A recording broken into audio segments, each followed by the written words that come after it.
Time to talk rugby league. James Sully Sullivan, a very good morning. Hello, Marty. Hello, Brad. I tell you what, it's a beautiful day in the nation's capital for the Black Opal, Bradley. Oh, he's up and about today, mate. I bet you it is. But obviously, I tell you what, it's a pretty warm day here in Melbourne, but the Bellamy streak continues.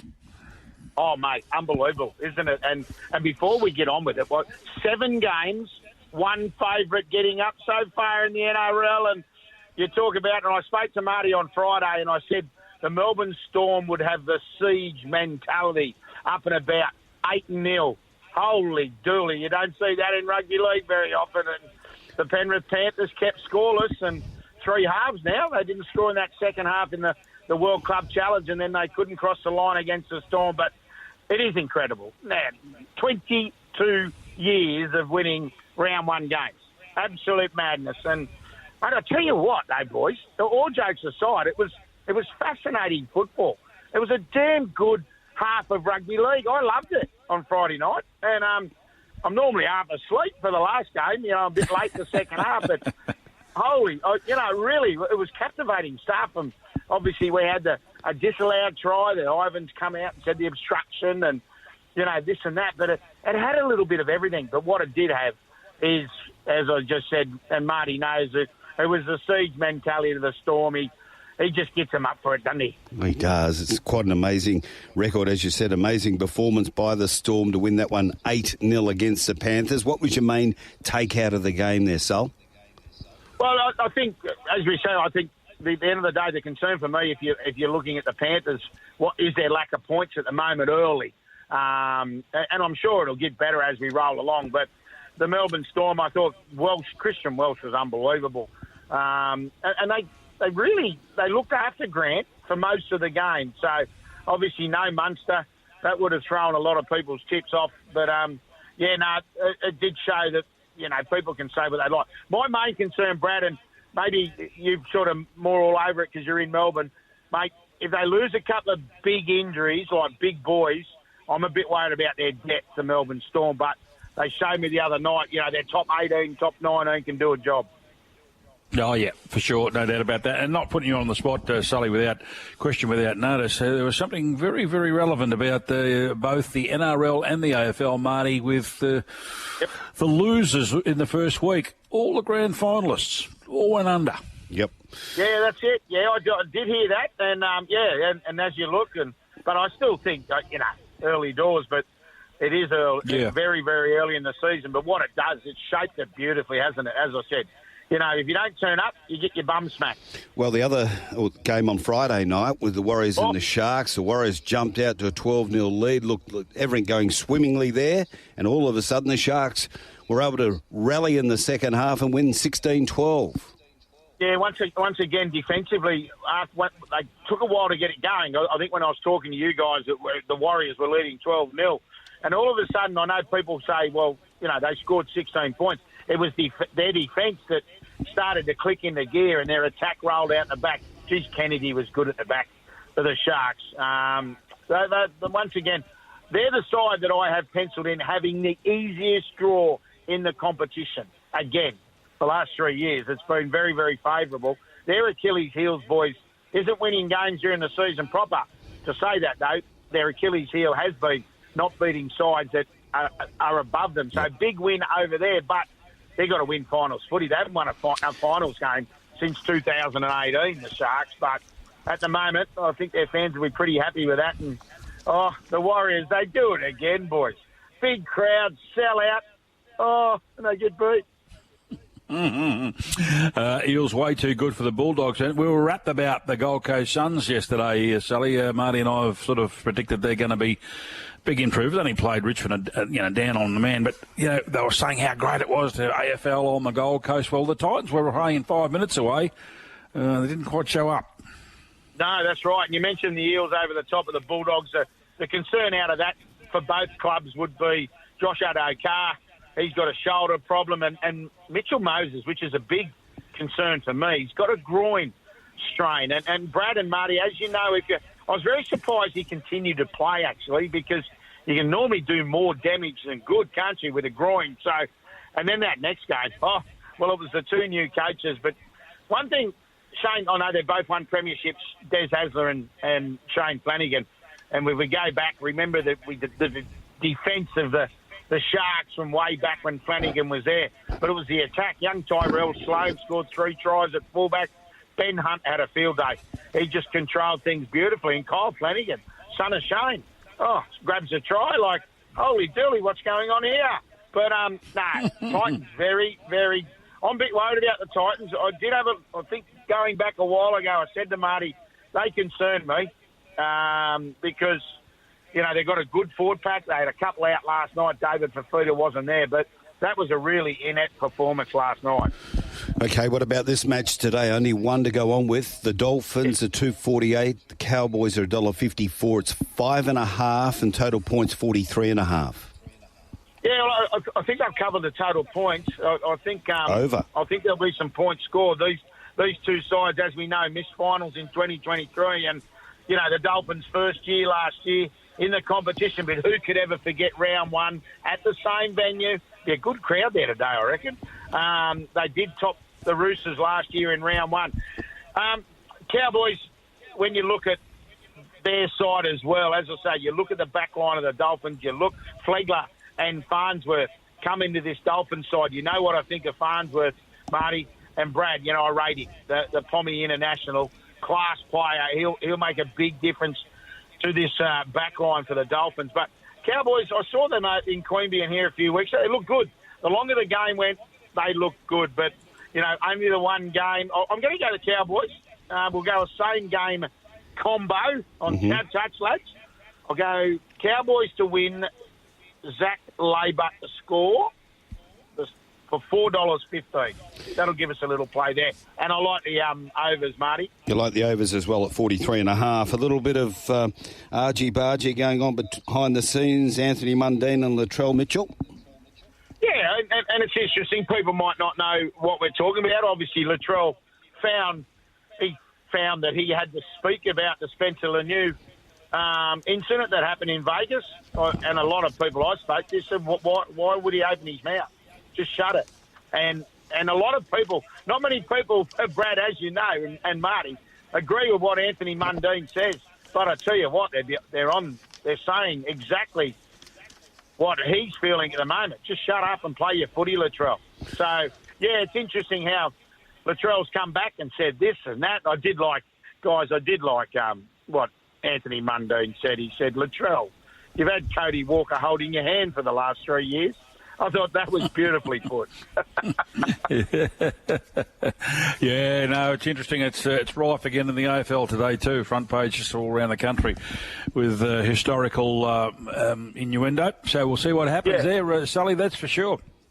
Yeah, well, that's right. And we talk about the incident. We can now. We sort of haven't said a lot about it. The Spencer Laniu, he's come out and said, yes, he did call Ezra Mam a monkey.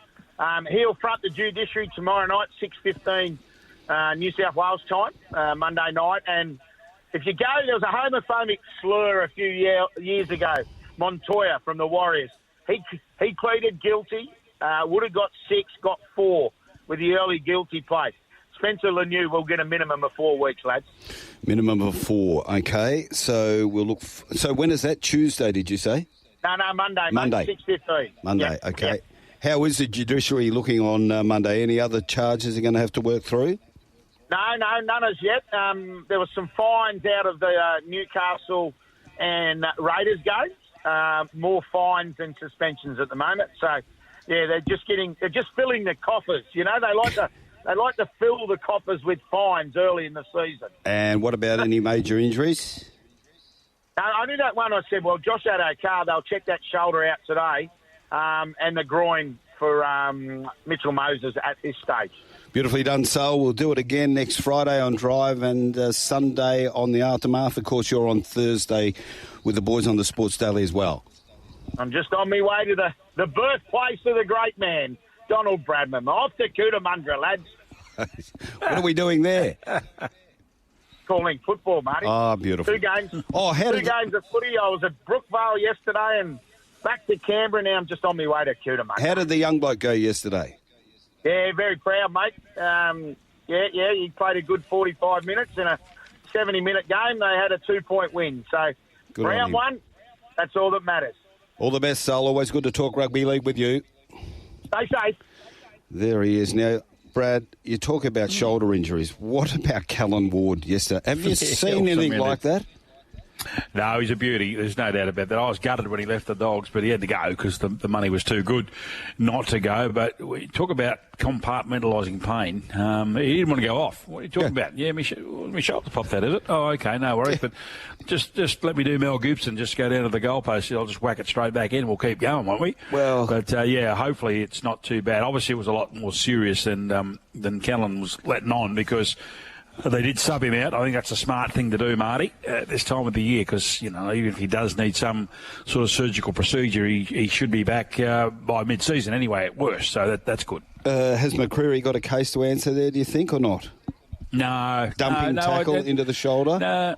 No, I think it was all right. And old cement end, as we called him, he tucked himself in, didn't he? He tucked his head up. He sort of tried to turtle himself and turn on his back, and he only got part way. And he landed on his shoulder. But it was wise by him and well done. And yeah, there would no doubt there probably would have been an issue had his head hit the ground, but that didn't happen. So I think he's in safe to play on, McCreary. Okay, anyone who hadn't seen the incident, that's what happened. McCreary wrapped him up. He's had a dumping tackle into the ground, dislocated his shoulder. It's a ball up, and you can clearly see the shoulder's been dislocated. Displaced. Yep. And Callan Ward is showing no sign of pain at all. Not one is ready for the next contest. And the umpire said, mate, I think you'd better go off. That shoulder doesn't look that good. And he said, what? The club medico, I don't know if it was the physio, the doctor had run out and said, mate, your shoulder's popped out. He looked at him just to say, look, he had two heads. And he said, what are you talking about? That's fine, mate. Let me go. We're talking Group 1 glory for Godolphin next. Down the outside with Magic Time. Further back, Balanipatina, Buenos Noches, followed by Benedetta and Cylinder. Imperatrice hits the front at the 300 metres with Magic Time, the astrologist, and Cylinder right down the outskirts. And further back in the field, Ruthless Dame under pressure. Imperatrice at the clock tower, Magic Time. Cylinder the outside. Imperatrice really has to find Cylinder going with her. Cylinder over the top. Cylinder's won the Newmarket by a length. Imperatrice second. Photo third. Benedetta. Nacim Dilmi's our man, and he's now the Victorian man for Godolphin, and he joins us on the program. Hi, Nacim. Morning, guys. Oh, what a win. What a win for Cylinder in the Group 1, the Newmarket yesterday. Tell us about it. Yeah, obviously it's a massive win. It was a very emotional day, and gives a lot of confidence. The way Jemica has been riding lately, that we were coming in a race with the right horse. Nacim, congratulations. There's always been a bit of a boom on this horse right from day one, hasn't he? He's a great colt, and when you think about it, was a great plan, though. Tell us about that. Walk us through that one, because Magic Time and the astrologist, very good down the straight, the astrologist, even at the big odds. She obviously had a plan that she wanted to track somebody. Yeah, obviously when the barrier draw came out, we were quite happy that we were going to follow horses that are expert on on speed horses, and just before the race, we wanted to be a bit more positive, either follow the astrologist or not being far off him. So we were quite happy the way she executed the plan, and when she peeled out and the horse quickened away, it was very exciting, because I know it's a long way from the clock tower to the winning post, and when they can pass us at the front of the clock tower there, we knew it was game over there. But, very exciting, and yeah, just like you said, the horse has been competing at stakes level since his very first start. So we've always had a big rap on the horse, and just to see finally get himself a Group 1 was a very good day. It is massive for the operation as well, isn't it, to get a Group 1 into this horse by the now defunct Exceed and Excel out of a Street Cry mare. He'll just go onto the roster in years to come. Yeah, for sure. Yeah, so it's been a very good week for the guys at Darley.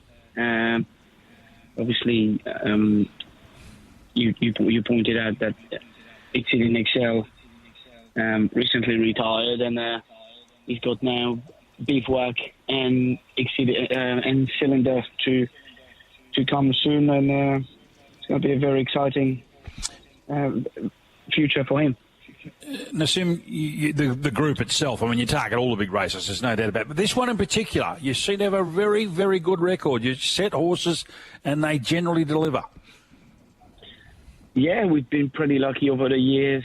We've won 3 of the last 5. And I think we, out of the 3 winners, 2 of them are, well, one of them is now at stud, but Cylinder, obviously in the next couple of years. And we've had Osborne Bulls as well who placed in the race. And we've been pretty lucky the way the guys target these races a long way out and not as the prep comes. So they get to either the grand final or not, and they peak on the day.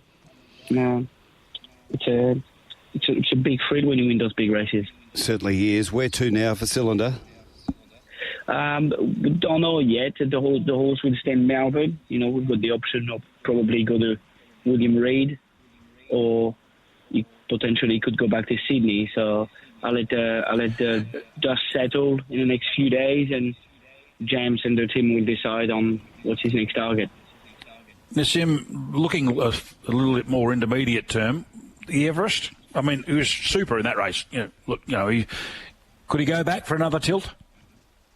Oh yeah, it was massive when he ran in the Everest. Obviously beaten by potentially arguably the best sprinters in Australia at the moment. But it's I don't see why not. He's now a Group 1 winner. Could potentially try have another go at it. And he ran the Everest as a 3-year-old. He was probably not as mature as he is now, and I think with more race experience, he could potentially win it. How about the win of Traffic Warden in the size produce? This was a ride, wasn't it? Jamie Carr from barrier 14. Had to work a bit harder early. I thought he'd be a bit of a sitting shot, but he was very strong in the straight. People don't realise how big the win actually was, because from the 1,400 metre start, for the first 800 metres, they were headwind. So he had to do a lot. Well, yeah, he had to do a lot of work to get to the front with the headwind, and then he was still getting away from them towards the end. So the win was a lot bigger than it actually looked, and the horse pulled up like he could have gone round again.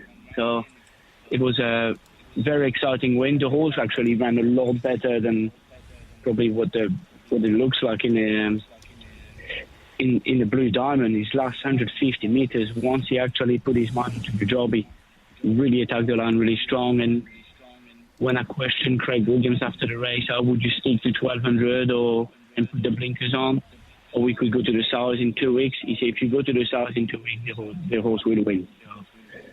Wow. We were quite confident, and he's got pedigree over the page that suggests he would go on. So.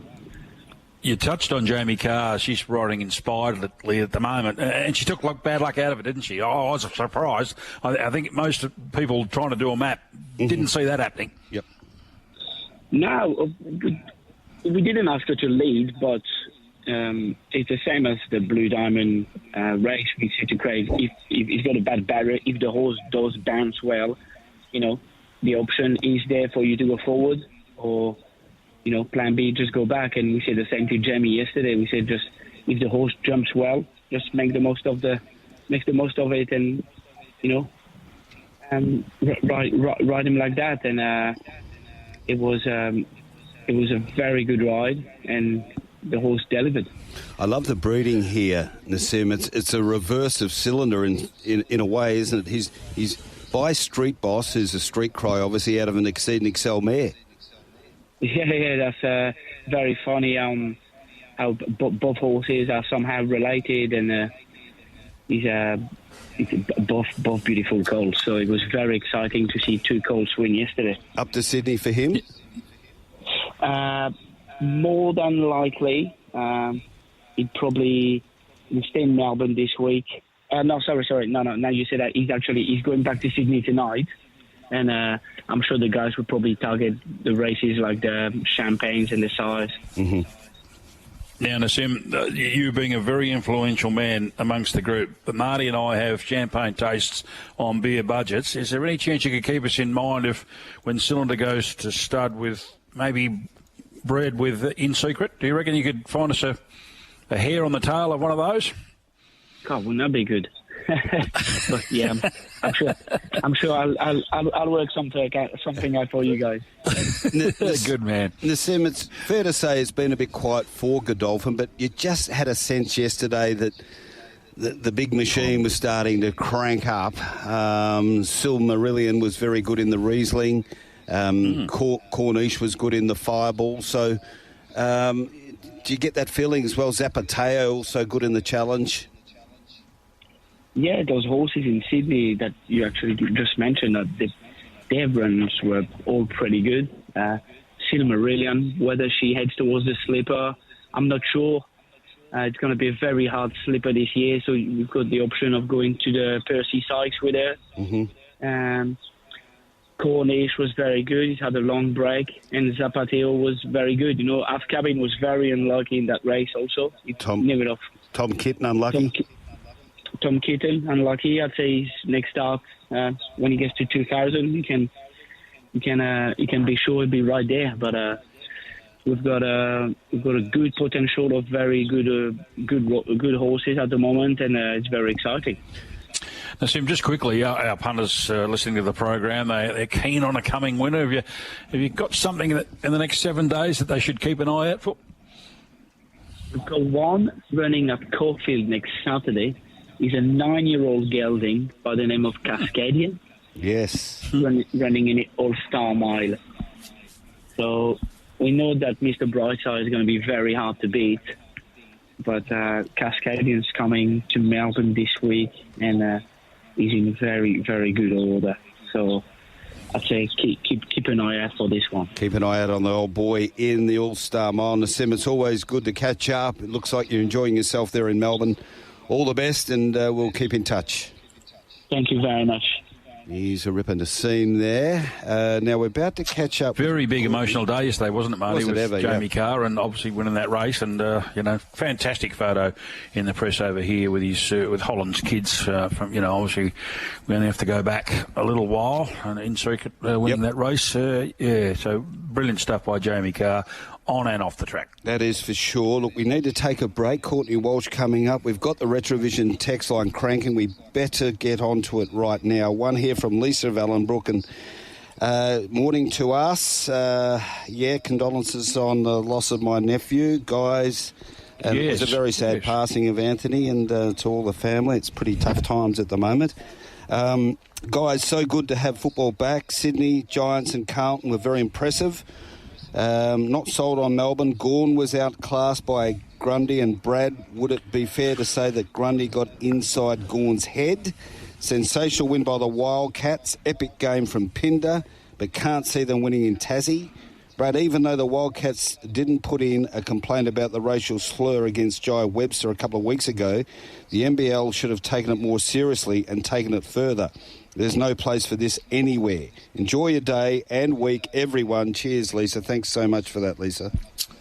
Yeah, look, I'm worried about. You and I have been worried about Melbourne anyway. They were one of our question mark teams, weren't they? With the tumultuous summer that they've had. But Max Gould worries me. He's had to shoulder a lot of the burden. He's been the shop window. There's been no Kate Roffey president. There's been no Gary Pert CEO. It's all been down to Max. And he looked weary, and on the night, and I thought it was a pretty good battle in the first half. It was probably even McLean who got away from Max late in that first half to break it open a little bit for the Sydney Swans. But after half-time, Grundy just took him to the cleaners. And we thought Grundy would be a good player at the SCG, Marty. Get across the ground to a lot more contests. And he looked, Rodriguez running on top of the ground as opposed to at the MCG where he couldn't really pick his feet up when he was playing at Melbourne.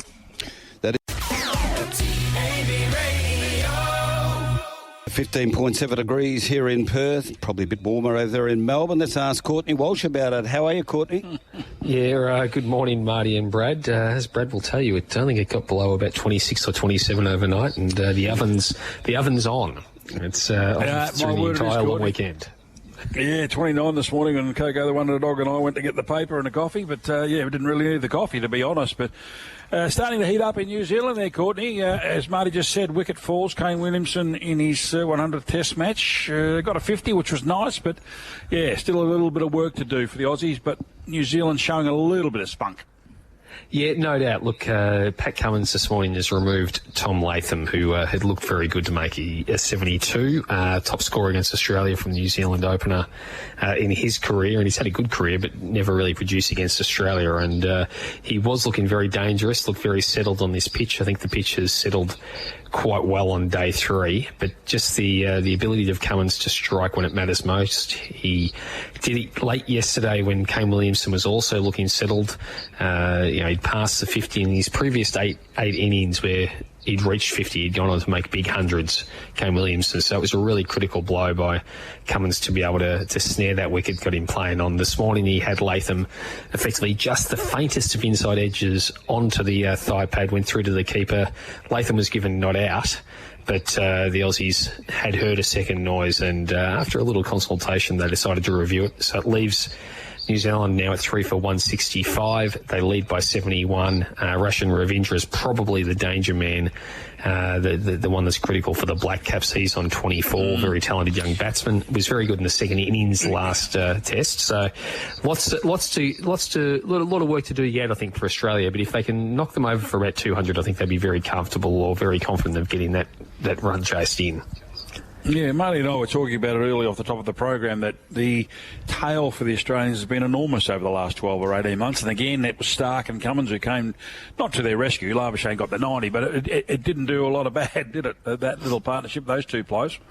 No, absolutely. And you also throw in Nathan Lyon as the night watchman, 41 odd in Wellington last week, another 20 in Christchurch yesterday, 28 I think from Stark, 23 or so from Cummins. So, they're really contributing. It's sort of been, there's been hit and miss. Mitch Marsh has had a bit of a horror over there. Alex Carey's not been at his best either. Labuschagne was good to see.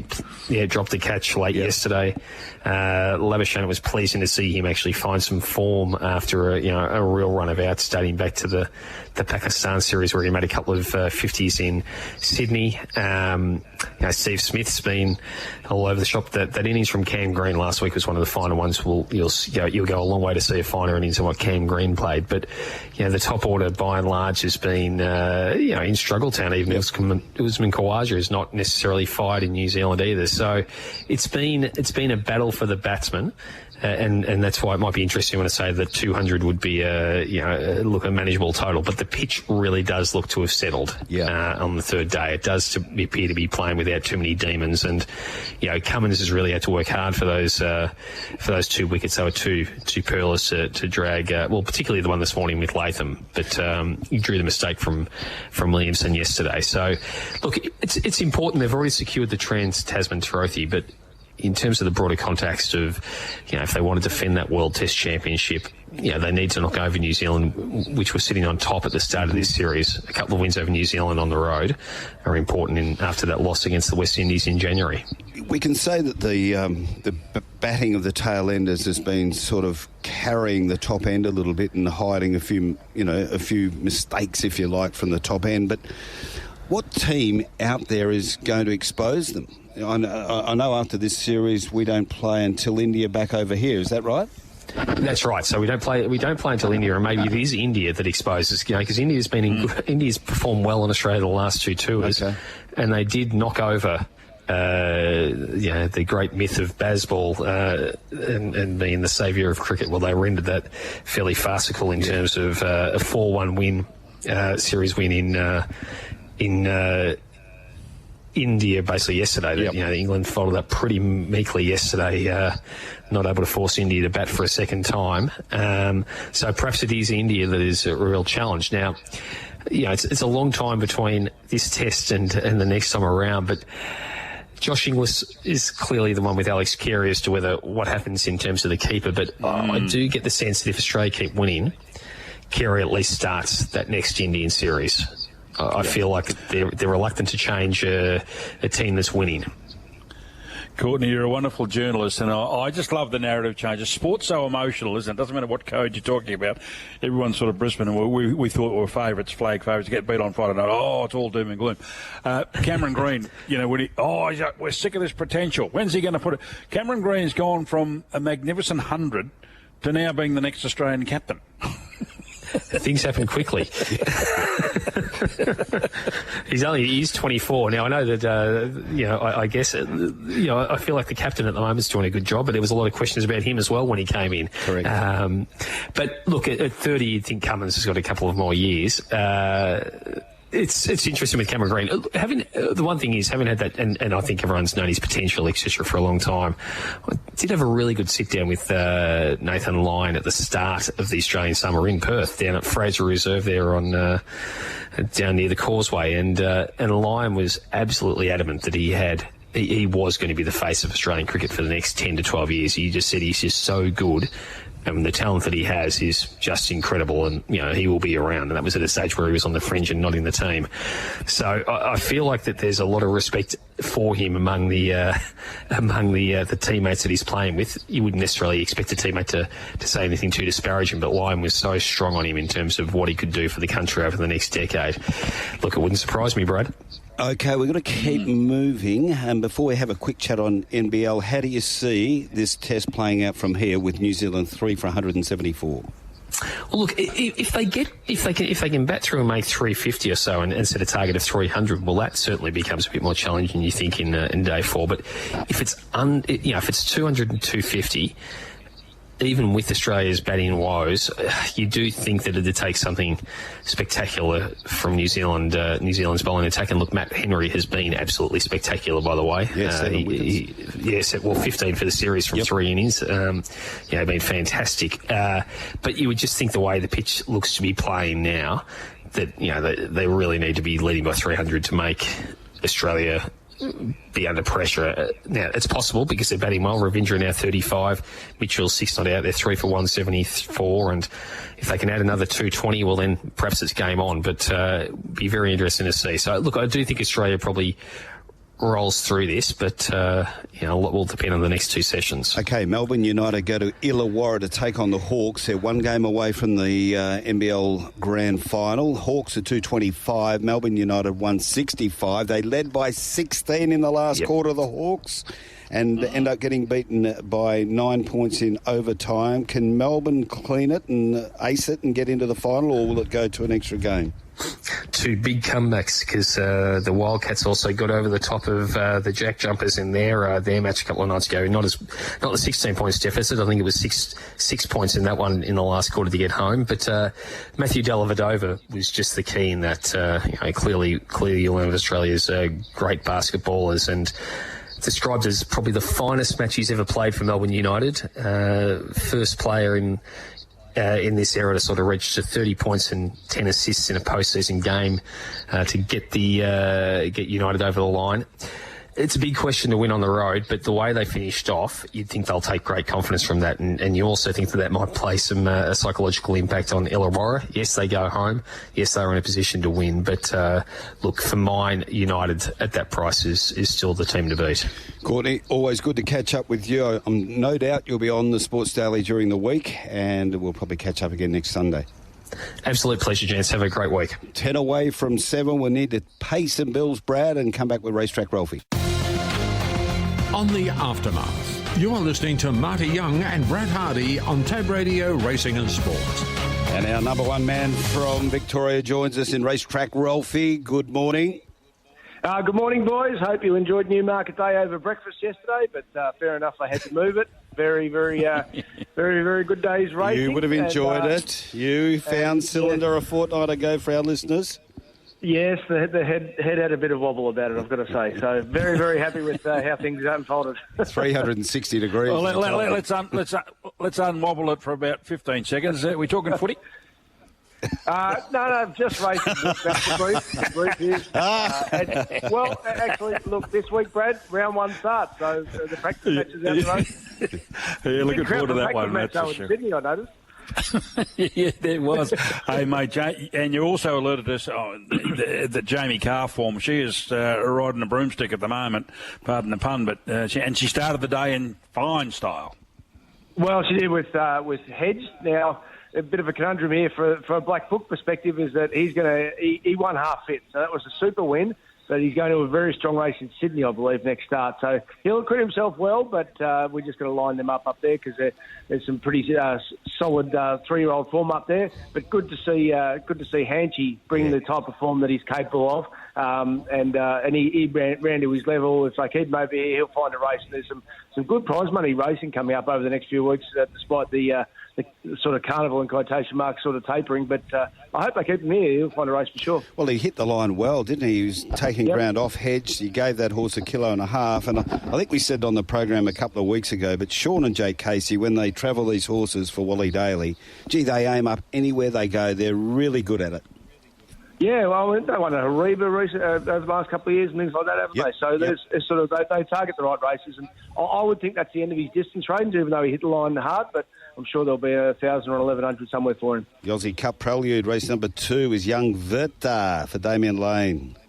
Yeah, and look, we mentioned Jamie Carr. So at the moment, the five mainly 5 jockeys rode the card yesterday that are just in the zone. Lane, obviously Jamie, Mark Zara, Craig Williams and Blake Shin, and he just owned this race in Young Worth. A bit of track work for him. I think he'll acquit himself well in the Australian Cup. Has he got another big peak in him? I mean, he's been racing since I think July, so fantastic training performance from Danny to keep him up and keep him happy. But he was sound. The one Faulkner Park tempo dead against him, and I think they'll find a staying race for sure for him. Not the Australian Cup, but away from that, they'll find a race for him. Yeah, the third race, Legacy's in a bit of form, and I think you might have found a Black Booker there, the Vivier running second. What about She-Light? There was a bit of money in the market for it over Thursday, Friday. It was a good push for it. Did it melt down in the heat, or it just didn't? I haven't seen the stewards report. Look, it might have. A mate of mine, Danny Power, said, I saw him tweet out that might be time for the little operation there. So he's definitely got talent. And maybe that was what he was referring to, Brad, that he might have melted in the yard a bit because he has got talent, but just not putting it together. You got a Southport Tycoon line there. But back to the winner, Legacies. Look, this was dead set track work for her. If she backed up at Caulfield next week, you'd be shoulders back. So I think that was a perfect run for her, perfect ride, obviously from Blake getting her out, but there was no exertion here. So Vivier's smashed the line against. There was just such a soft tempo, though. I suppose that's the only thing to caveat. But also Pivot City as well. That had the tempo dead again. So I've got Vince Accardi's figures, by the way, through, so I've got some real clarity on what I'm telling you. In the size produce, Traffic Warden, ripping ride from Jamie from barrier 14. We've spoken with Nacim Dilmi, and it was a big win, Traffic Warden, I thought. Yeah, so he hasn't got a lot on the clock yet, but didn't need it, and they really... I think the wind and also the severe watering, which is fair enough, had an impact on the turn. But yeah, he's a nice horse, and gee, there's one of my favourite sayings in racing when it's sort of tricky conditions, just let the best jockeys work it out. And that's exactly what she did. And you know, often in that circumstance, a wide barrier can be an advantage. So that's what she did. Just took luck out of the equation, and I think he's got another win in store for him. Just far too good for the rest. The great number 4 from Carlton days was listening, and he said, have I got my foot on the till? Yeah, it was a bit of money for the Bazusto, and I'm sure they'll find a win for it, but too good, Traffic Warden, and the others I can't stamp, but love watching the buzz. All right, well, give us a little bit more head wobble. Cylinder, a great tactical ride, and gee, I tell you what, the astrologist, he loves the straight, doesn't he? Yeah.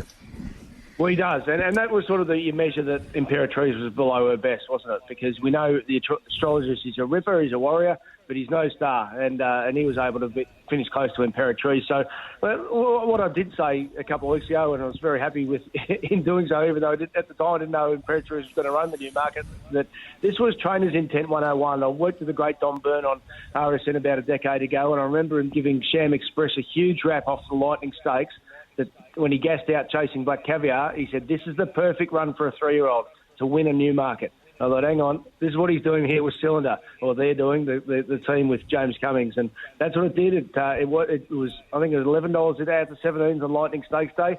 That was its build-up run, fitness-wise, and it came to play yesterday.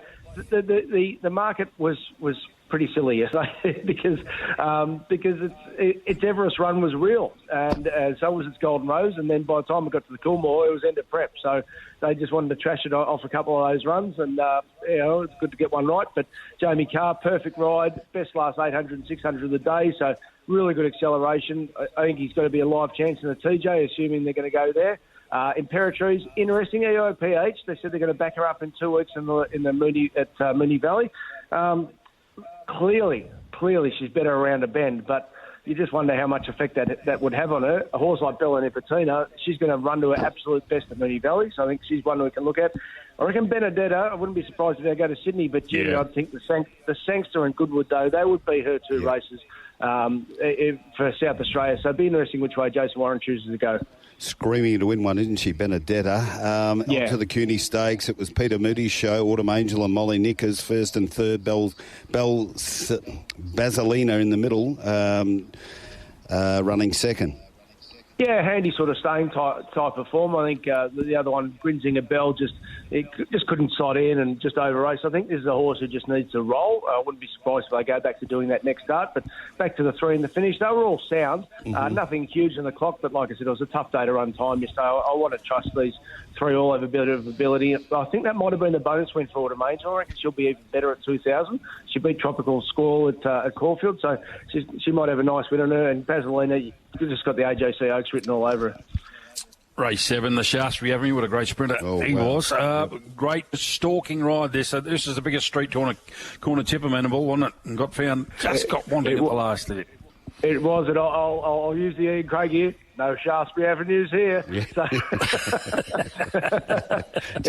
look, Annabel was pretty disappointing, and as you said, there was a bit of money to say that Von Hawk. That was almost, Cliff Brown did the mini James Cummings there, didn't he? So gave it the sprinting blowout over 1,100, and then he ran to his best. But pretty modest times. I think Amenable was sound, but you would have been sick taking the price, and Von Hawk's ran to his best. Good training performance. In the last was Damien Lane again on a turtle flame for Michael Kent. Yeah, change of tactics. Put him in the race because at Caulfield he just didn't. So David just put him in the absolutely right spot. Good win, nice win. Horse that we just want to see given every chance now is Foxy Cleopatra. Tembo dead against, but they've got her back on track. She might run a cheeky race in the Australian Cup. Doubt she's going to win it, but if that's where they go, I think she'll run very well. From horses to follow perspective, let's say Bella Nipotina is going to explode at Moonee Valley. Don't know if it can beat Imperatrice, but she's going to give it a shake. And Legacy's definitely on the backup. RacetrackRalphy.com.au. That's where you get all the information. We'll talk again next week. Good on you, boys.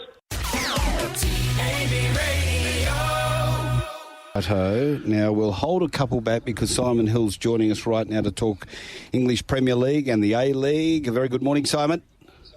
Morning, guys. How are you? We're well. Good to have you on board. Aston Villa 4, Notts Forest 2, and Brighton and Everton a 1-1 draw. Yes, I think you've got... Oh, hang on. No, take that back. Yeah. Sorry about that. It has come up. Everton played Manchester United last night. And got beaten. Yeah, they did, by 2-0. An important win for Manchester United, what Eric Ten Hag has labelled a stabilising win after they lost to Manchester City pretty convincingly in the derby last week, and then, of course, to Fulham the week before. Needed a couple of penalties, Bruno Fernandes and Marcus Rashford, both in the first half. And that's a win that pushes United to within 3 points of Tottenham in fifth, although Tottenham got a couple of games in hand. Everton pushed closer to that bottom three. They had 20 shots throughout the game, but couldn't find a way through. They've now got only 5 points in their last 11 matches. And, of course, there's this off-field stuff that's still swirling around. They've already had 1 points deduction this season, initially 10 points. Now it's down to 6, but they've got to face a second charge. So... they're by no means out of the woods at the bottom as yet. Okay, so Bournemouth 2-2 against the Blades. Yeah, a pity for Sheffield United because really that was a game that they should have won and maybe given themselves half a chance of escaping relegation. It's difficult to see that they're going to climb out of the bottom three now. They blew a 2-goal lead Gustavo Harmer and Jack Robinson, after Bournemouth had missed a penalty through Dominic Solanke, who had a bad day, by the way. He had one ruled out for offside as well. But Bournemouth fought back. Dango Atara, Enes Unal in stoppage time with the equaliser to make it 2-2. The draw does lift Sheffield United up one spot, so Burnley are now bottom of the Premier League. But that should be really costly, that dropping of 2 points. And not a great week for the Blades. They got hammered by Arsenal in their last fixture, and their manager, Chris Wilder, has been summoned to meet club owner Prince Abdullah in Saudi Arabia this week, and that doesn't sound particularly promising, does it? Simon, your thoughts on Palace 1-1 with Luton and Wolves 2-1 over Fulham? A useful point for Luton. Obviously, they're one of the teams involved in the relegation scrap. It takes them a little bit closer to Nottingham Forest in 17th, who, like Everton, have got their own financial charge to face. So in the final analysis, that could be a really important point. Again, that Crystal Palace really should have won. 21 shots they had throughout the game. Jean-Philippe Mateta did score, and it looked as though that would be enough. But Corley Woodrow salvaged the draw for the Hatters in injury time. And that's been a bit of a theme for Crystal Palace this season. I think that's 15 goals they've conceded in the last 15 minutes of games. But a handy point for Luton. Wolves are dreaming of European football up at the top end of the table after defeating Fulham by 2-1. Ryan Ait-Nouri opening the scoring, then an own goal from Tom Kearney, a wicked deflection off Nelson Semedo's shot into his own net. Alex Iwobi got one back in the 98th minute, but Fulham still haven't won at Molineux since 1985. And as I say, that's a big win for Wolves, especially as they were without Anki Chan and Mateus Cunha, two of their main sources of goals, and they're up to 8. So possibility of playing in Europe next year for Wolves. Now the Arsenal, they left it late to beat Brentford 2-1, an 86-minute strike there by Havertz. But, this has been a reoccurring theme for Brentford all year, hasn't it? They've been in positions to draw or an even win, and they just lose it late. Yeah, it's not been a good spell for Brentford. To be fair, they've had a lot of injuries, and of course they were without Ivan Toney, who's now back for a long period after he was suspended for illegal betting. But they've won only 3 games since early November, and I think they'll be okay, Brentford, but they're just starting to look a little bit over their shoulder at that bottom 3. I think they've got enough quality to get out of it. And as you rightly say, they were close to getting a draw against Arsenal. Declan Rice gave the Gunners the lead early on, but Johan Wissa's goal in first half stoppage time thought, they might have got a point. That was a horrible mistake, by the way, by Arsenal goalkeeper Aaron Ramsdale, who was deputising for David Raya, who was ineligible to play against his former club.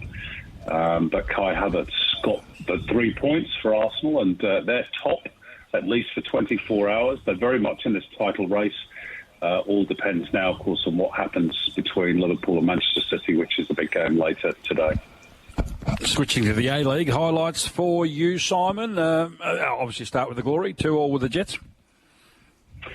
Yeah, this is the 4th consecutive time this fixture has finished 2-2, which is quite extraordinary, really. And I think I call it that's the first 2-2 draw at the start of the season in round 1.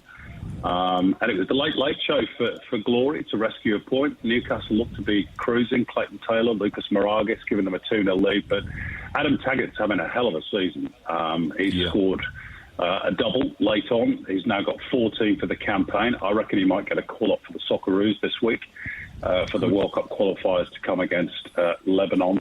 It's again, Perth have got to win their home games. We know that because their away form is not too flash.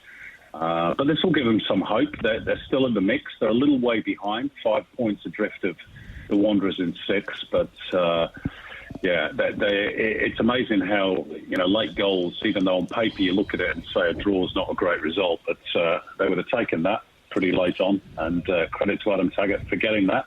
The other games yesterday. Melbourne Victory winning the original rivalry. Bruno Fornaroli enjoying a welcome return to form. He scored twice. Just their second win in 10 games victory. That gets them up to 3rd. Adelaide looks as though they're out of contention. Nestor Irankunda with another goal, but They're way off the top 6. They're on a horrible run. Let too many players go without replacing them, and I think they're going to miss the finals this year. And the other game, Melbourne City defeated Wellington in a very tight game. The league leaders, of course, Wellington at the moment, by 1-0. Samuel Supriyan with his first ever goal for City. That puts them within 2 points of the top 6, and they play Wanderers, who are in 6th, in a rearranged fixture on Tuesday night. So that's going to be a real 6-pointer. Okay, let's go back to the Premier League now and look at a couple of games upcoming. Aston Villa are playing Spurs. They're 240. Villa draw 385. Spurs 263. Brighton play Notts Forest. They're $1.76. At home, the Seagulls 395. The draw 430. Forest. And then we've got a couple of late games. West Ham, Burnley on Sunday at $1.62, $5.20. And Liverpool, Man City, the one you were talking about, the big game, $2.95 Liverpool and $2.25 Man City. On Tuesday, another big game, Chelsea and Newcastle United, $1.84 and $3.75, the Black and Whites. Okay, well, let's quickly run through all those fixtures. Aston Villa Spurs is a huge game for the top 4. Villa are 5 points clear of Spurs in 4th. They have played one game more. Villa at home, very difficult to beat. They've won each of their last 3 games against Tottenham. Ollie Watkins is in fine form, 16 goals. And Spurs have not been that crash hot on the road over the last couple of months. Just one of their last 6 away. I'm leaning towards Aston Villa for that one, for those reasons. Brighton against Forest. Brighton, for me, Forest have lost 11 of their last 16 games. And as I mentioned, they've still got that financial penalty hanging over them. They lost in the last minute against Liverpool last week. Brighton have not had a great run. They've, similar to Brentford, had a lot of injuries. But I think they will be too strong at home. The battle of the clarets between West Ham and Burnley. Can't see anything other than a West Ham win. Burnley have won 1 point from their last 42 against teams in the top half of the table, which West Ham are. They just concede too many goals. And then the big one tonight, Liverpool against Manchester City. Obviously, I'm hoping that City get the win and go back to the top of the table tonight. But Anfield is a place that City have traditionally struggled. We've won just one of the last 20 away league games against Liverpool at Anfield. Having said that, City looking to win their 10th away game in a row. I wouldn't be surprised if that game ends in a draw. And Chelsea-Newcastle, which is the Monday night game, UK time. Chelsea, for me, in this one, they've lost just one of their last 12 home league games. Newcastle have lost 6 of the last 8 away. Both teams needing to win if they're going to have any hope of European football next season. To be honest, I can't see either of them making it. But I think Chelsea will win tonight. Okay, or tomorrow, I should say. Joined us, Simon Hill thinks Villa to win 240, Brighton $1.76, West Ham $1.62, a draw between Liverpool and Man City at $3.75, and Chelsea to win against Newcastle $1.84. Hey, Simon, a little plug for you and your podcast, The Global Game. It's a ripping listen to, that one. Oh, good. I'm pleased you've enjoyed it. Yeah, we do our best every Tuesday night.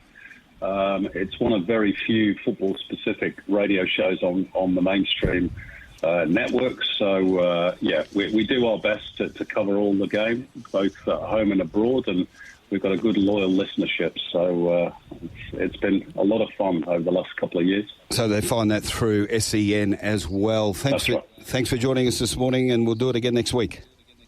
Thanks, guys. Have a great week. He's a ripper, Simon Hill. He knows everything about that round ball game. So, Brad, let's talk a bit of AFL now with your good self. You were covering the GWS Collingwood game. That's the one we want to talk about off the top. Tell us about it.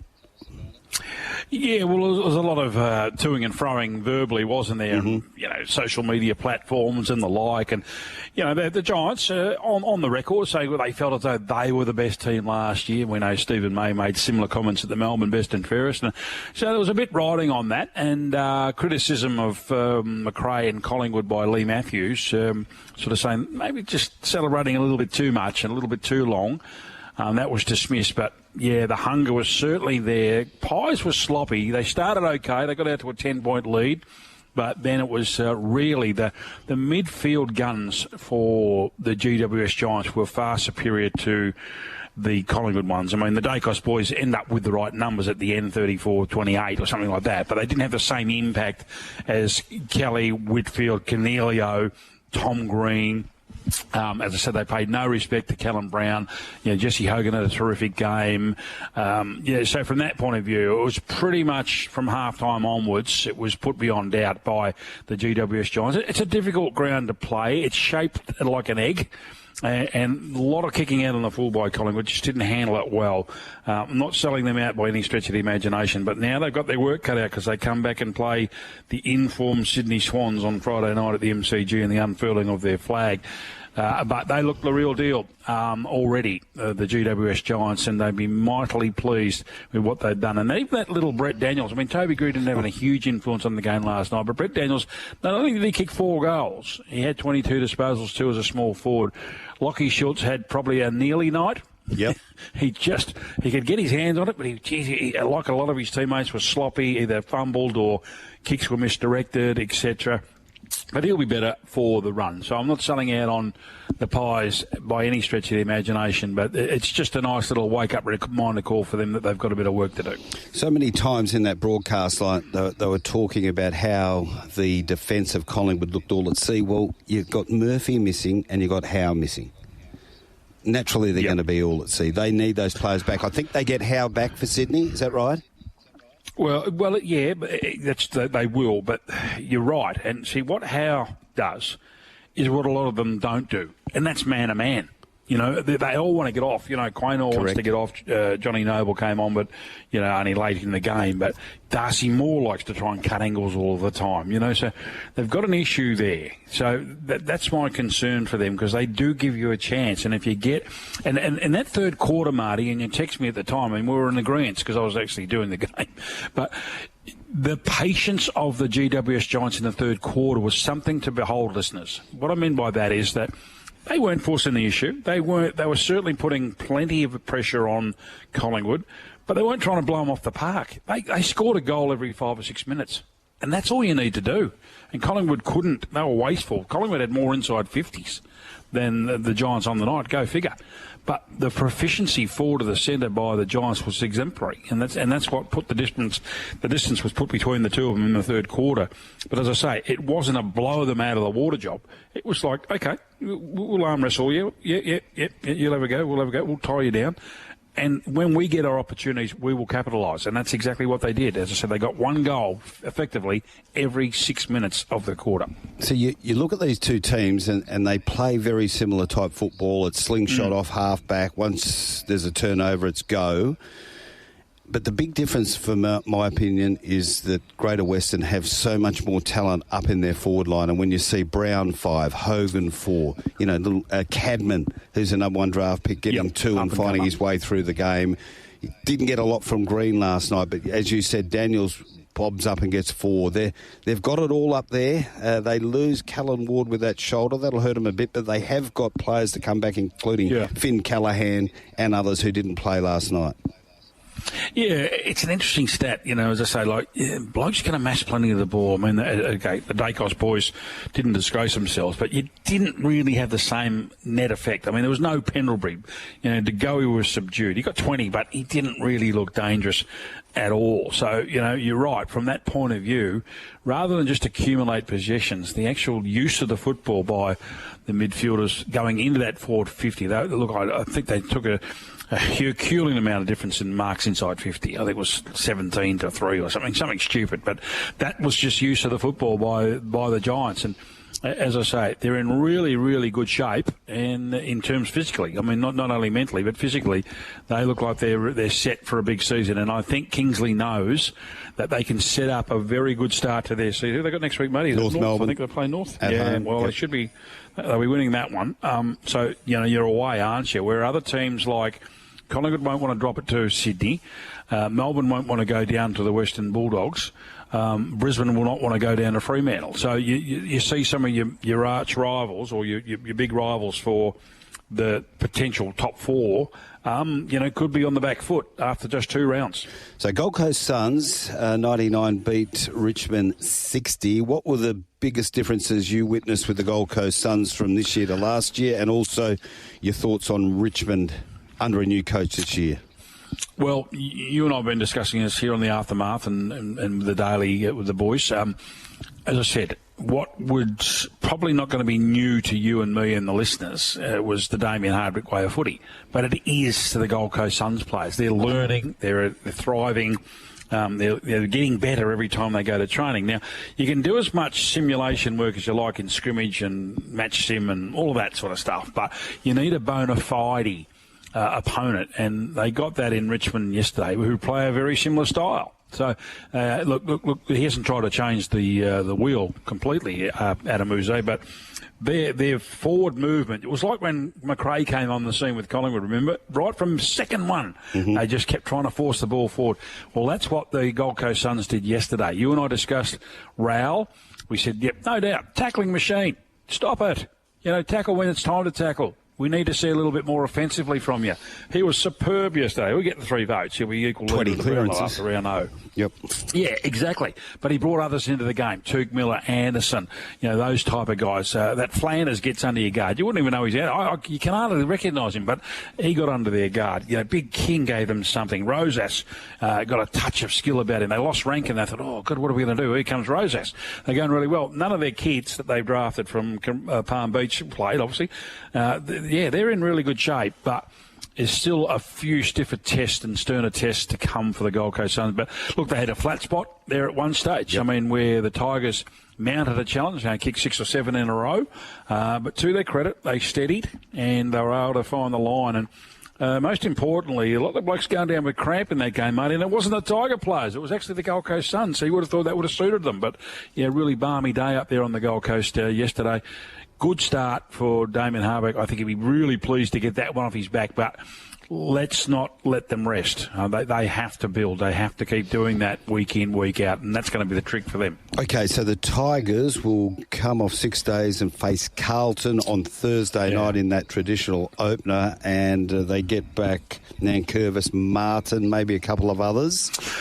Yeah, well, look, again, our favourite saying is you don't worry about who you haven't got, you worry about who you have got. But you couldn't escape yesterday. Cochin and Rewalt retired. No Lynch, no Nankervis, no Dusty. Of course, you can't lose that quality of player and not expect to be a little bit underprepared. One crew that will be breathing a sigh of relief was the AFL, because at one stage there it looks after 10 in a row, it looked as though that Richmond were going to get blown off the map. We thought, who's going to go to that game between Carlton and Richmond, on a Thursday night? But at least they showed something, not throwing the baby out with the bathwater. Bolton played a little well. I thought Bolt was okay. Not an ideal forward, played better back and on the ruck in the end because he was forced to. Witts just absolutely dominated in the ruck from that point of view. Presti was poor, really came good. Hopwood, Taranto?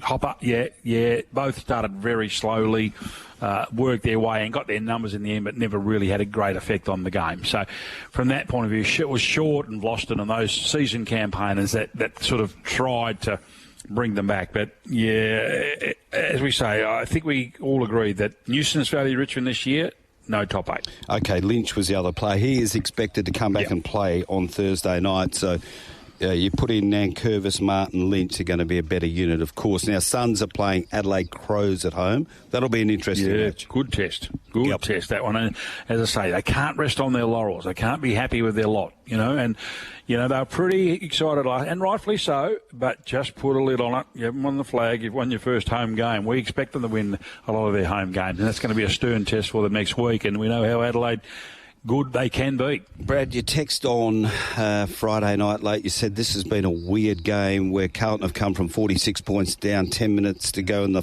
second quarter, 31 down at half-time to get back and win by a point.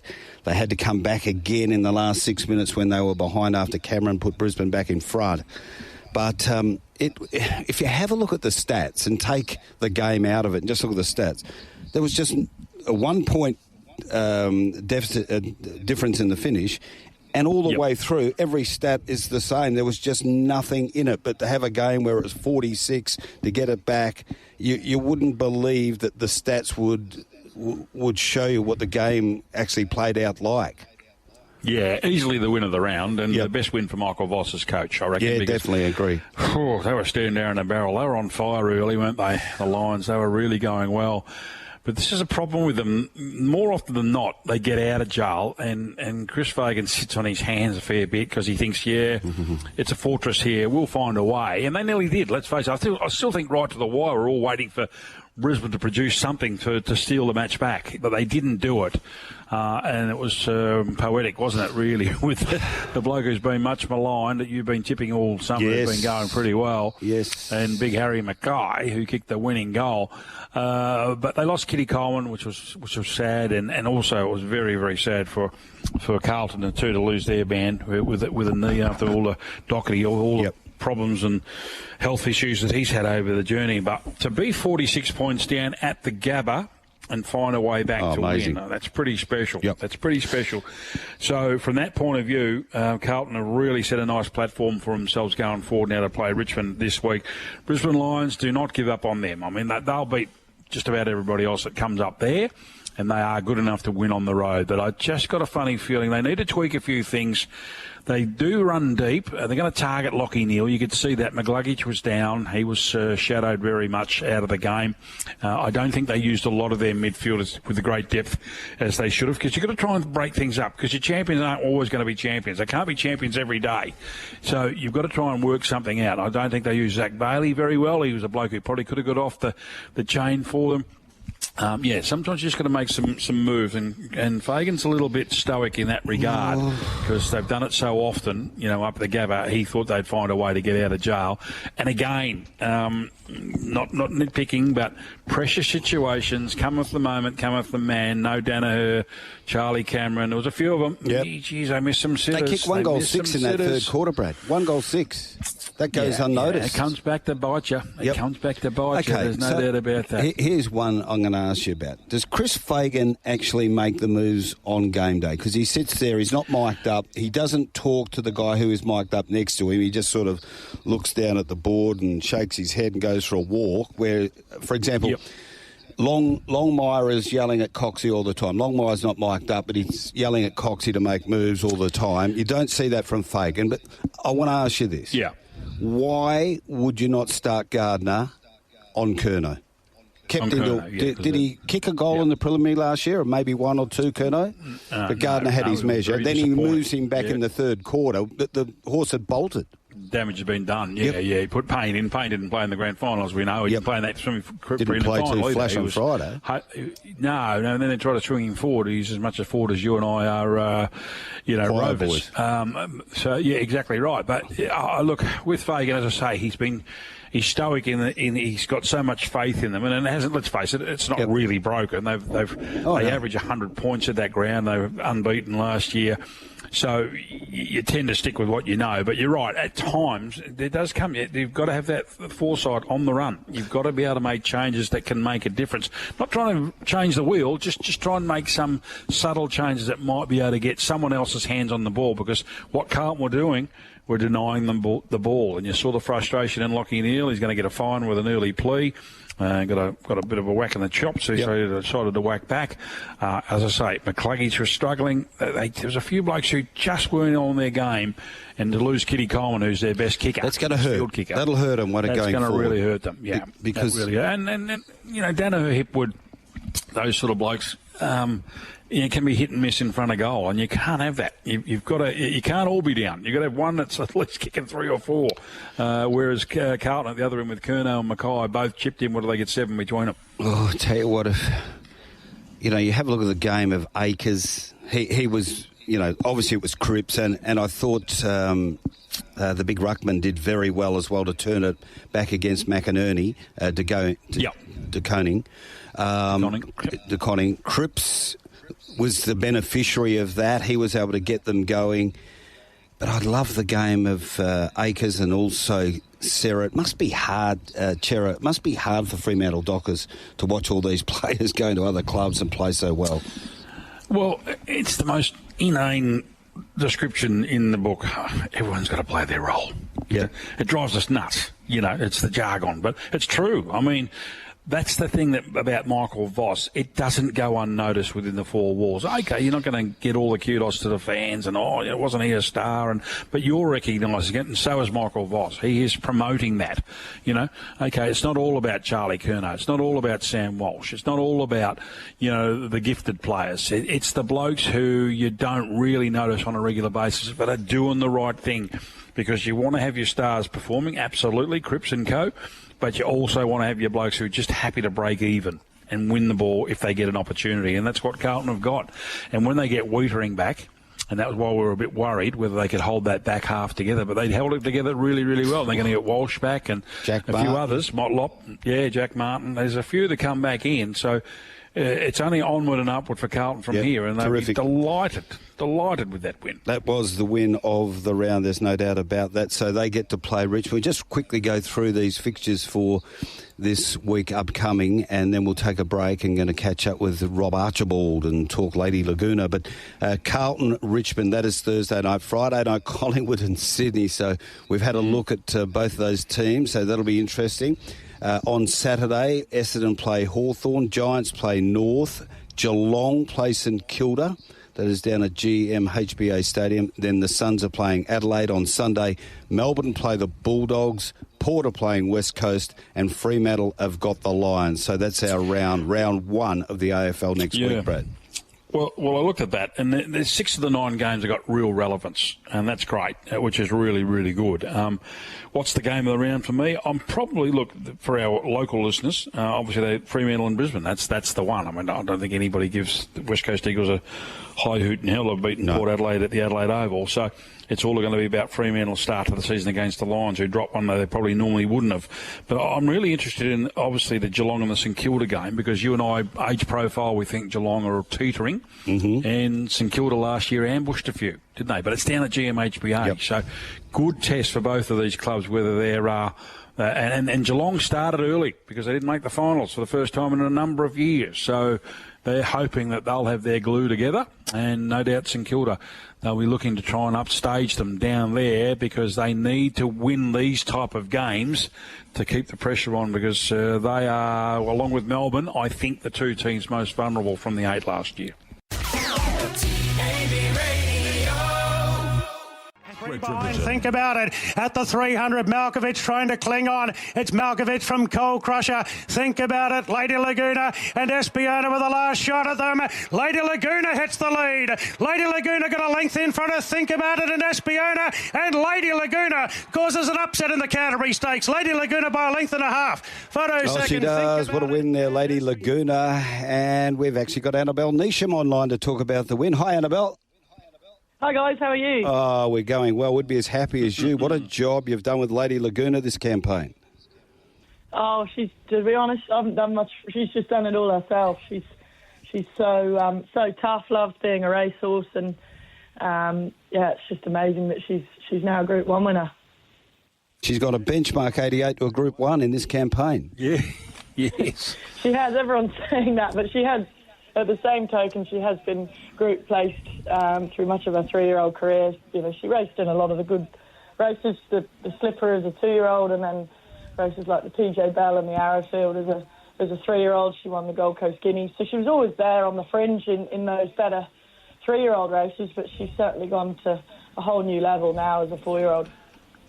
Oh, she's a beauty, Annabel, no doubt about that. I mean, look, you don't give top jockeys too many instructions, but what was the game plan? Because she's so adaptable. We've seen her where she's had to sit on the speed, and yesterday she got a perfect run. And when Clipperton went around her, I thought, well, he didn't panic, did he? He thought, well, this is nice. I'll just get on your back and bring me into the race.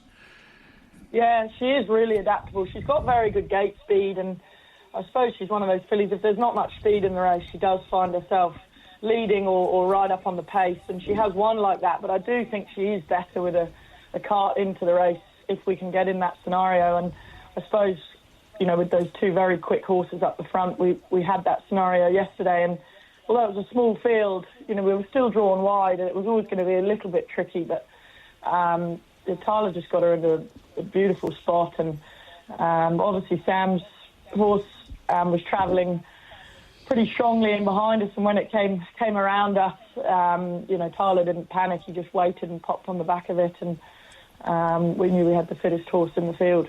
Annabel, it sounds like she's a stable favourite of such. Oh, she's one of. I have a few, but yeah. she's certainly right up there with one of them. She's, she's pretty unique in that you can just run her every couple of weeks, and she doesn't. She just seems to maintain the whole way through. We certainly haven't missed her. She goes to every dance that she can, and she just she just loves being a racehorse. So she's every trainer's dream, really. Would it be fair to say she won with something in hand? I mean, because coming around, you normally, you wait till they top the rise and then you go for it. We didn't have to. I mean, she laid it a little bit and did a couple of things wrong. And then we were worried about Espiona, Marty and I. We were looking behind. I thought, Espiona's going to get the last crack at her, but it didn't matter. Yeah, well, I'm not going to lie. I have watched the replay about 10 times. And every time I watched the replay, I'd sort of, she never really looked in doubt, I don't think. It was not normally do you watch a Group 1 with confidence, but I was sort of pretty happy with where she was, and Tyler just looked like he had a lap full of horse, and her action just looked super. She's just moving so well, and I thought it was a reasonably soft win in the end. Has she pulled up well, and would you eye off the Coolmore Classic next week? She's pulled up really well. Look, I'm going to have a chat with the OTI team, no doubt, later today, and see. We'll see it'll be interesting to see what weight she gets. That'll probably be a sort of deciding factor. She's not a big filly, and obviously where her rating's at, she'll carry a little bit of weight. But it's obviously a Group 1 mares race. It's pretty tempting, but we'll see. There's probably other options as well. So we'll just see how she is over the next couple of days, and she'll no doubt will be nominating for the race tomorrow and having a look. For the want of a better term, what is her ceiling? How far can she go? What do you think she can achieve? Well, I guess she's Group 1 winner now, so she's achieved the top heights, but it'd be lovely to try and reproduce that and win more with her. But I think she's just gone on this upward trajectory, and I'd say I would imagine I haven't had a horse come improve like this from 3 to 4 ever, and she seems to just keep getting better. So, hopefully we can race her on for another season. I suppose that'll be. I'm sure the owners, they're all mad race goers, and who knows? I mean, she beat the Everest winner yesterday, so and comfortably. So, look, he was first up, and he's obviously going to improve. But yeah, I mean, she's beaten pretty small but select field yesterday, and I think if she keeps improving, I don't see why some of those big sprint races aren't going to be a good target for her. Where's the big galloping grey Wastargent going to go next? I was on him yesterday, I don't mind saying. I thought you had Serpentine Dad, probably just first up, couldn't run past him. Yeah, well, as you know, Waterhouse and Bott are pretty hard to run down at the moment. Their stable's absolutely flying, so you never want to be, if you're ever chasing a horse, you never want it to be theirs, because they're so tough. But I thought our fellow was terrific. We thought he'd run as well as he did. We'll see how he sort of comes through. Haven't set in stone where we go. Possibly could go straight up in trip and go to the 2,400 metre race in 2 weeks. But we'll just see how he is over the next few days and then work out a plan with him. But hopefully you'll see him across the championships and some of those better races. Now, Annabel, you train a horse called Bazasto, who's a great mate of ours. He's listening to the program. Got the hoof on the till? The Buzz, yeah. The Buzz. I was pronouncing him all wrong at the start, and Anthony Mission rang me and said, Annabel, you've got to, it's not Basusto, it's Basusto, just call him the Buzz. So, it's great to have a horse named after him. He's obviously very well named, also being, the horse was bred by Peter Walsh over there. But he's a lovely horse, very progressive, tight. He's going to be better again as a 3-year-old, but that was another big step up for him yesterday going to the sires, and now got that Group 2 placing, and I think he'll go on with it, and I think he's going to be better again next preparation. But he's a very talented horse, and he's just got a lovely mind on him as well. So he's certainly one of the colts that we're really excited about in the stable for next season. One quick one here off the text line from Stan. He wants to know, Faulkner Park, I backed him yesterday. Where's he going to? I wasn't disappointed with the run. Yeah, I would be Stan, because I thought he'd go and win, but he was laying in really badly to the inside, and I mean, so much so that Blake couldn't even switch his whip over because he was having to just concentrate on the horse not colliding into Matt Smith's horse. So, yeah, it was certainly unexpected because he always goes straight as a die here in Sydney. So, look, he's pulled up with no issues. So I suspect he just hasn't handled that Melbourne way. So I guess we'll be deciding now whether we have another go and see if he improves going that way or whether we bring him back to Sydney. So we've got to do a bit of a thinking about him. But he's a really talented horse. And I think we're probably only just scratching the surface with him. There's going to be a lot more to come. Okay, there you go, Stan. Well done, Annabel. Thanks for coming on the program today. Well done with Lady Laguna yesterday. Thanks very much. She's a star. Joins us on the aftermath, 10 away from 8 o'clock, Brad. We're taking a break. Coming back with Robert Britton. We're talking greyhound chasing from Cannington last night. Next. Every Sunday morning, like a lullaby to a baby's ear, Marty Young and Brad Hardie entertaining you on the aftermath on Tab Radio Racing and Sport.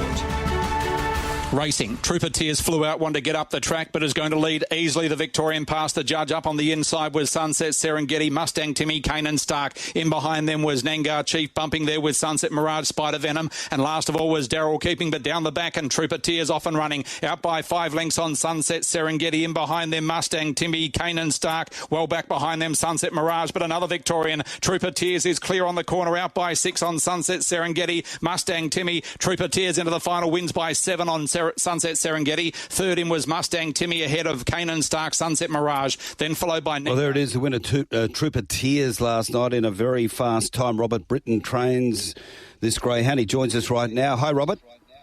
Yeah, hi, guys. I believe you're over in Queensland? Yeah, at the moment I am. I'm up here for a couple of days and then come home, yeah. Must have been easy watching from you for you over there last night?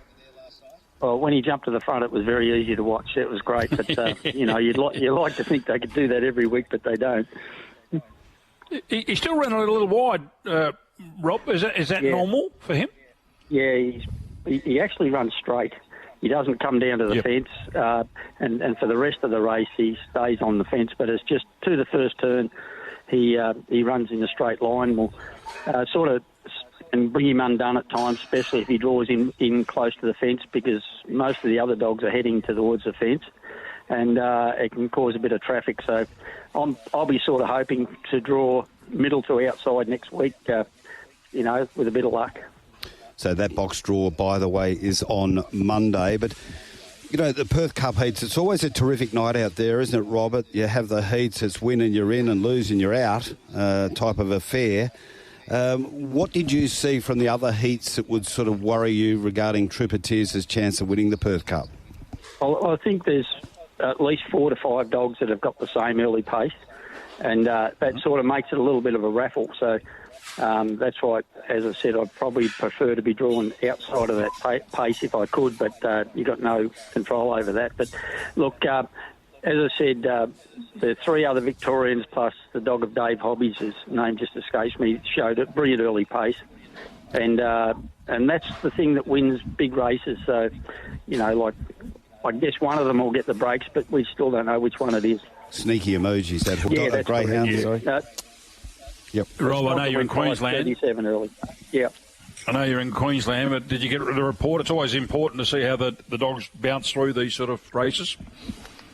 I'm still waiting for Jeff my brother, to give me a report. But yes, so he's probably sleeping in, telling the truth. But once I know. But again, as I say, they're in good hands there with my sister Linda and Chris Hulse and my brother Jeff over there. So I'm not too worried because they're in very good hands.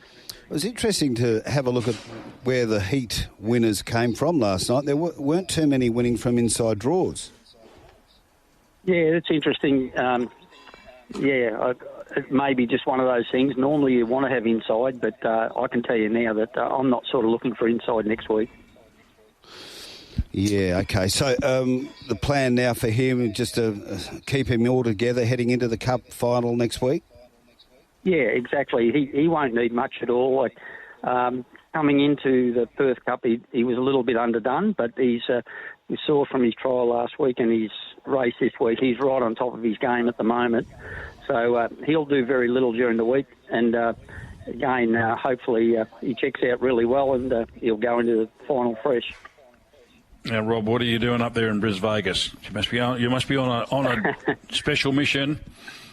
Jeff and I have got a property up here with my son runs it and runs a team of dogs up here. So about once a month I try to get up for the weekend to actually probably work harder up here than I do at home. So it's just we're up here, so we've got 30 odd dogs up here as well. Okay, Robert, thanks for your time this morning, and all the best going to that Perth Cup next week. Yeah, thanks, guys. The Britton's synonymous with winning greyhound racing over here, Brad, and they're up to it again there last night. And, of course, the heats of the Galaxy, so those box draws will be all important for the Galaxy and the Perth Cup coming up, and they'll be tomorrow. That's it.